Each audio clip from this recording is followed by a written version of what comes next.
बाराबंकी में प्रधानमंत्री आवास योजना ग्रामीण में एक बड़ा फर्जीवाड़ा सामने आया है, जिस पर हाईकोर्ट के एक्शन के बाद अब बड़ी कार्रवाई हुई है। दरअसल यहां पर फर्जी तरीके से दूसरे के पहचान पत्र पर खाता खोलकर 15 अपात्र लोगों का आवास देने के मामले में 5 अफसरों के खिलाफ शिकायत दर्ज कराई गई है। जिला प्रशासन ने ये कार्रवाई हाईकोर्ट के आदेश के बाद की। शिकायत के बाद इस मामले की निगरानी हाईकोर्ट खुद कर रहा है। दरअसल मामला रामनगर तहसील क्षेत्र का है, जहां पर फर्जी तरीके से दूसरे के पहचान पत्र पर खाता खोलकर 15 अपात्रों का आवास दिलवाया गया है, जिस पर कोतवाली फतेहपुर में ADO panchayat Phuledai, ADO panchayat Ramnagar, retired ADO panchayat सहित 5 अफसरों के खिलाफ धोखाधड़ी की शिकायत दर्ज कराई गई है। मामले की शिकायत के बाद जिलाधिकारी ने इस मामले की जांच नामित अधिकारी से कराई, तो इसमें मामला सही पाया गया और उसके बाद डीएम के आदेश पर सभी के खिलाफ केस दर्ज किया गया और आगे की जांच भी शुरू कर दी गई।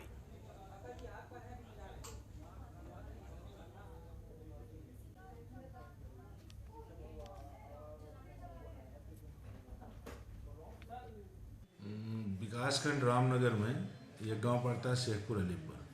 वहाँ से शिकायत थी कि आवास में धांधली की गई है। उसकी जो है सहायक निदेशक मत्स्य और खंड विकास अधिकारी रामनगर से जांच कराई गई। जांच में जो लोग दोषी पाए गए उन पर एफआईआर करने के लिए खंड विकास अधिकारी को लिखा गया। संभवतः उनके द्वारा एफआईआर कराई गई।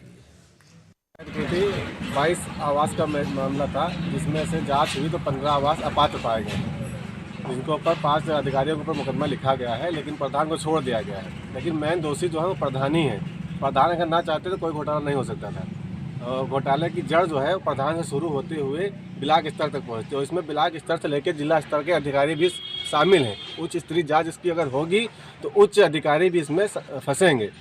और उसके अलावा हम लोगों ने एक शिकायत की थी शौचालय की और मनरेगा के तहत जो काम हुआ है उसकी भी, उसमें 420 और 416 का मुकदमा लिखा गया था। उसके बाद प्रधान पक्ष हाईकोर्ट चला गया था। हाईकोर्ट ने 1 महीने का टाइम दिया था कि 1 महीने के अंदर इनको नोटिस देकर इनसे जवाब मांग कर तब कार्रवाई की जाए। उस आर्डर को 2 महीने आज हो गए, उस पर कोई दोबारा कार्रवाई नहीं हुई। हम चाहते हैं कि वो वाला भी मुकदमा दर्ज किया जाए और उसमें जो दोषी हों।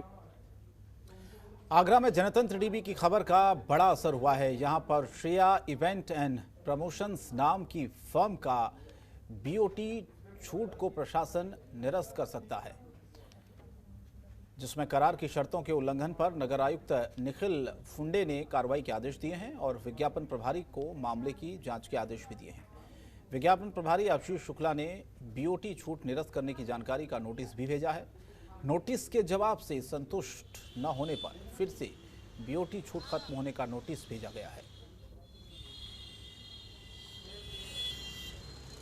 श्रेया इवेंट को नोटिस भेजा गया था, जो पिछले वर्षों का पैसा बाकी था उसको जमा करने के लिए, और अनुबंध की शर्तों के अनुसार उन्होंने टॉयलेट का निर्माण नहीं किया था। टॉयलेट निर्माण न करने के संबंध में उनका जवाब आया है कि उनको नगर निगम से ज़मीन उपलब्ध नहीं कराई गई। इस जवाब से संतुष्ट न होते हुए उनकी बीओटी की छूट को निरस्त करने का नोटिस उनको भेजा गया है। कितने दिन में वो बकाया भी वसूल हो जाएगा? बकाया जो अभी अनुबंध के अनुसार जो दर निर्धारित थी उसके अनुसार उन्होंने पूरा पैसा 31 मार्च तक का जमा कर दिया है। और बीओटी की छूट निरस्त करने के लिए 1 सप्ताह का उनको समय दिया गया है। अगर अपना पक्ष प्रस्तुत करें, इसके बाद बीओटी की छूट निरस्त करते हुए बकाया वसूलने की कार्रवाई की जाएगी। और रायबरेली में मुख्यमंत्री का फर्जी सलाहकार बनकर अधिकारियों को धमकाने वाले गिरोह का खुलासा हुआ है, जिसमें गिरोह के सरगना सहित 3 आरोपी गिरफ्तार किए गए हैं। वहीं आरोपियों के पास से luxury Mercedes, BMW XUV car बरामद हुई है। इतना ही नहीं, बरामद गाड़ियों पर भारत सरकार और प्रेस के स्टिकर भी लगे हुए हैं। आपको बताएं कि शहर कोतवाली प्रभारी और SOG ने आरोपियों को लखनऊ से गिरफ्तार किया।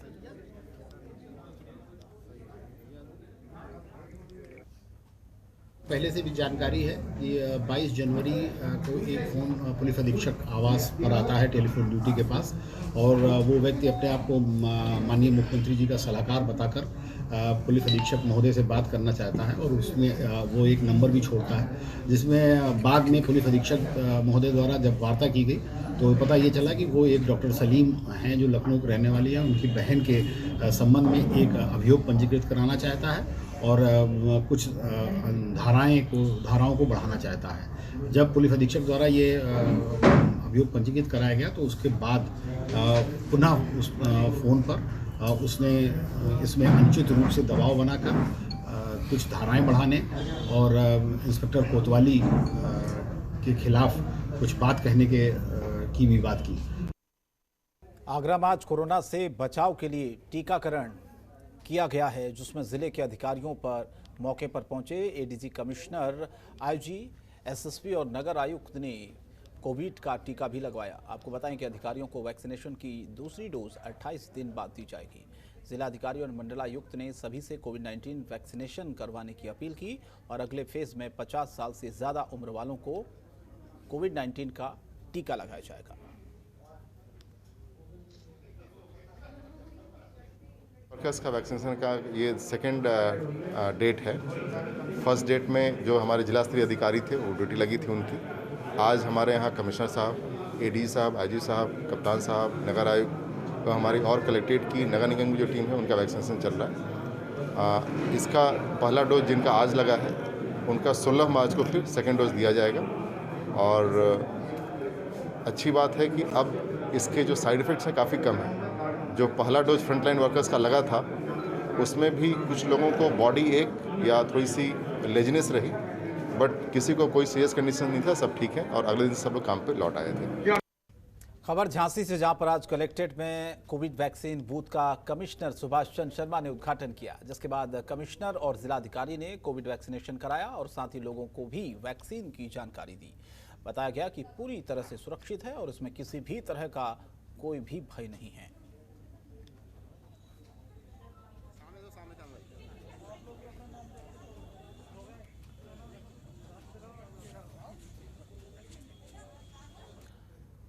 तो झांसी में कोविड वैक्सीनेशन बूथ जिसका आज उद्घाटन किया और कोविड वैक्सीनेशन बूथ के उद्घाटन के बाद वैक्सीन लगाने के लिए खुद वहां पर अधिकारी पहुंचे थे और इस बात का संदेश उन्होंने दिया कि जो वैक्सीन है वो पूरी तरह से सुरक्षित है, किसी को घबराने की कोई ज़रूरत नहीं है।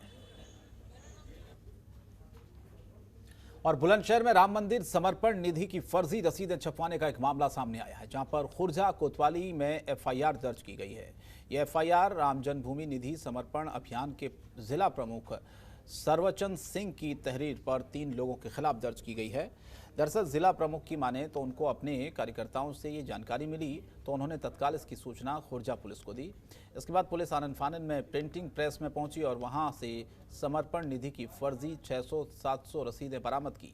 पुलिस ने इस मामले में दीपक ठाकुर, राहुल और प्रिंटिंग प्रेस के मालिक के खिलाफ एफआईआर दर्ज की है। साथ ही राहुल और दीपक ठाकुर को पुलिस ने गिरफ्तार भी कर लिया है।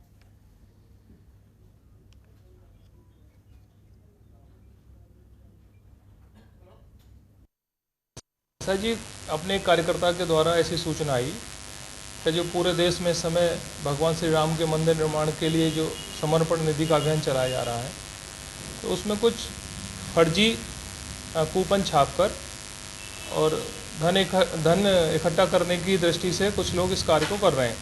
तो हमने इसकी सूचना कोतवाली में दी, फिर बाकी काम पुलिस ने किया। कितने लोग पुलिस आपने एफआईआर में? जो हमारे संज्ञान में आया 2-3 लोग जिन्होंने वो छपवाने के लिए दी और एक प्रिंटिंग प्रेस जहां पे वो छप रही थी, तो ऐसे 2-3 लोग ही हैं। और बाराबंकी के पुलिस अधीक्षक यमुना प्रसाद ने रिश्वतखोरी को लेकर सख्ती दिखाई है और जनपद में कमान संभालते ही सभी पुलिसकर्मियों को सख्त निर्देश दिए हैं कि कोई भी क्षेत्र में जनता से पैसे की उगाही नहीं करेगा। साथ ही लोगों से भी अपील की गई थी कि यदि कोई पुलिसकर्मी आपसे रिश्वत मांगता है तो सीधे शिकायत की जा सकती है, जिस पर तत्काल कार्रवाई होगी। जिसके चलते एसपी ने एक सिपाही को रिश्वत लेने के आरोप में तत्काल प्रभाव से सस्पेंड किया और आरोपी सिपाही के खिलाफ मुकदमा भी दर्ज करवा दिया।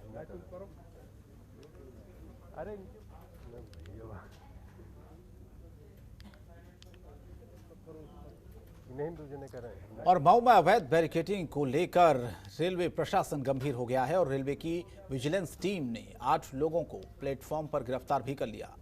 यह अवैध वेंडर संरक्षक आरपीएफ इंस्पेक्टर डीके राय के इशारे पर काम कर रहे थे, जिसके बाद इन्हें सस्पेंड भी कर दिया गया है। इंस्पेक्टर के खिलाफ उचित कार्रवाई के उपरांत आईपीएस के सिपाही विनय राय के खिलाफ भी रेलवे प्रशासन की ओर से कार्रवाई की जा रही है। आपको बताएं कि रेलवे प्लेटफॉर्म पर अवैध वेंडरिंग की शिकायत बहुत पहले से डीआरएम लेवल पर थी, जिसके बाद शिकायत के बाद रेलवे की विजिलेंस टीम ने प्लेटफॉर्म पर अवैध तरीके से वेंडरिंग करते हुए 8 लोगों को पकड़ा है।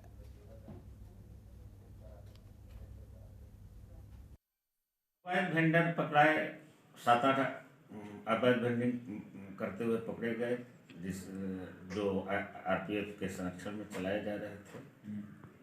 इस दौरान आरपीएफ इंस्पेक्टर को सस्पेंड किया गया। साथ साथ उनके ही कर्मचारी आरपीएफ विनय कुमार राय का नशे की हालत में प्रतीत हो रहा था, नशे की हालत में है, और गाली गलौज और 12 बजे रात में एक हमारे गार्ड के साथ हाथापाई गाली गलौज किए, जो असंसदीय भाषा का प्रयोग करना एक रेल कर्मचारी या किसी भी कर्मचारी को शोभा नहीं देता है। खबरों के निष्पक्ष विश्लेषण के लिए सब्सक्राइब करें Jantantra TV and press the bell icon. Never miss any update.